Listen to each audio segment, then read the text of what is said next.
Good morning and welcome to Mahong Headlines. Today we take an in-depth look at the origins of one of the most defining conflicts of the 20th century, the Vietnam War. Long before the American combat troops were deployed, the U.S. played an significant role of policy of containment. America's early involvement set the stage for a prolonged and costly conflict that would alter the course of the U.S. history. To understand why the U.S. became involved in Vietnam, we must look back to the Cold War and the growing fear of communism spread. The domino theory, coined by Presidents Truman, Eisenhower, and Kennedy, suggested that if one nation fell to communism, others in the region would follow. This theory became the driving force between U.S. intervention, shaping decades of policy and military action. Initially, the United States supported France in the struggle to retain control over Vietnam, but after the French defeat at Dien Bien Phu in 1954, the U.S. shifted its backing to the newly formed South Vietnamese government, seeing it as a crucial barrier against communist expansion. Under President Dwight D. Eisenhower, America invested millions of dollars into South Vietnam, hoping to transform it into a model for democracy in Asia. The Geneva Accords of 1954 had temporarily divided Vietnam at the 17th parallel, with Ho Chi Minh's communist forces in the north and America-backed government in the south led by Ngo Dinh Diem. Elections were planned to reunify the country, but when they were canceled largely due to the U.S. fears that Ho Chi Minh would win, tensions escalated. Eisenhower's administrations laid the groundwork for deeper U.S. involvement by increasing financial military aid through he avoided deploying combat troops. Even before Eisenhower, President Truman had set the precedent for U.S. involvement committed to containing communism. Truman provided $10 million in military aid to French forces fighting in Vietnam. Though this amount may seem small compared to later investments, it signified the beginning of the America's entanglement in the Southeast Asia. By supporting France, the U.S. had already aligned itself against the Vietnamese nationalist and communist movement. The failure of the French and the following division of Vietnam only deepened America's commitment. With the Eisenhower administration's strong financial and advisory support, South Vietnam became increasingly dependent on the U.S. for stability. However, President Ngo Dinh Diem leadership proved problematic. His authorization rule, suppression of political opponents, and policies against Buddhist communities led to widespread protests and civil unrest. Despite his unpopularity, the U.S. continued to support him, believing he was a necessary ally against communism.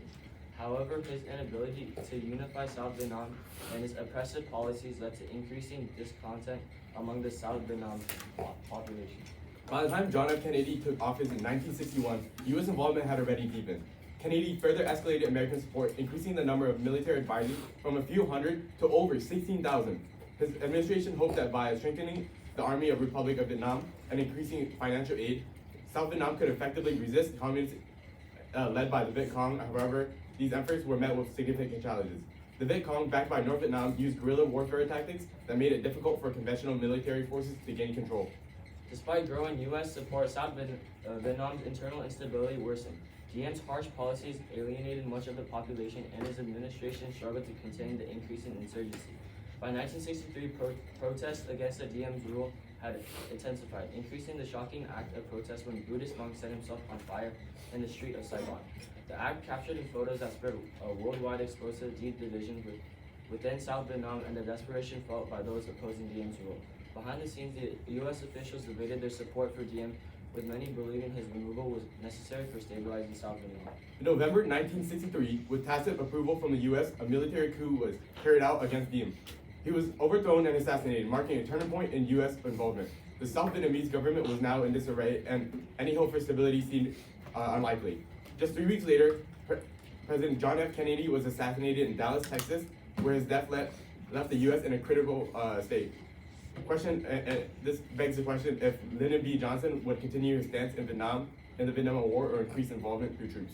Kennedy's assassination marked a pivotal moment in U.S. history. With his death, the direction of American foreign policy was left in the hands of President Lyndon B. Johnson, who soon faced immense pressure to take decisive actions in Vietnam. The debate over whether the U.S. should escalate or withdraw would soon reach a boiling point, leading to a decision that would shape the next decade of conflict. Meanwhile, in the early stages of U.S. involvement, tensions were also brewing in the Gulf of Tonkin. U.S. naval forces had been conducting covert operations along the North Vietnamese coast, increasing hostilities between the two nations. These early naval encounters foreshadowed the later Gulf of Tonkin incident in 1964, which would serve as a major justification for the U.S. intervention. But before we move forward, it is essential to understand that the Vietnam War was not just an American struggle, it was a battle deeply rooted in Vietnam's own history and the fight for independence. To fully grasp the significance of the conflict, we must turn to the perspective of those who lived through it on the other side. Wait, it seems like we're getting a signal from our news reporting team on the ground in Vietnam. As we shift our focus, we turn our voices and experience to those who lived through the war on the other side of the conflict. While America viewed the war through the lens of the Cold War politics, for the Vietnamese, this was a struggle of independence, unity, and survival. Let's take a closer look at how the war unfolded from their perspective. Vietnam, from the Vietnamese perspective. After France defeat at the Bien Dinh Phu in 1954, the Geneva Accords divided Vietnam at the 17th parallel. Communist North Vietnam, led by Ho Chi Minh, and the US-backed South Vietnam under Ngo Dinh Diem. This division was supposed to be temporary, with elections planned to reunify the country. However, when elections were canceled with US support, tensions escalated. Diem's increasingly repressive regime cracked down on political opponents and Buddhist protesters, feeling resentment. Meanwhile, the Viet Cong, backed by the North, launched attacks across the South, turning villages into battlegrounds.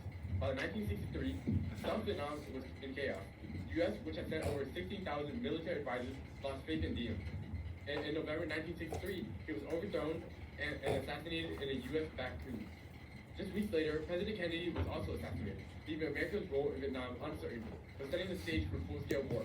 As the instability grew cold and war tensions rose, the conflict intensified, drawing the U.S. deeper into the conflict. The escalating violence and political turmoil ultimately led to a prolonged and devastating war that would impact both Vietnam and the United States profoundly. That concludes the broadcast. Thank you.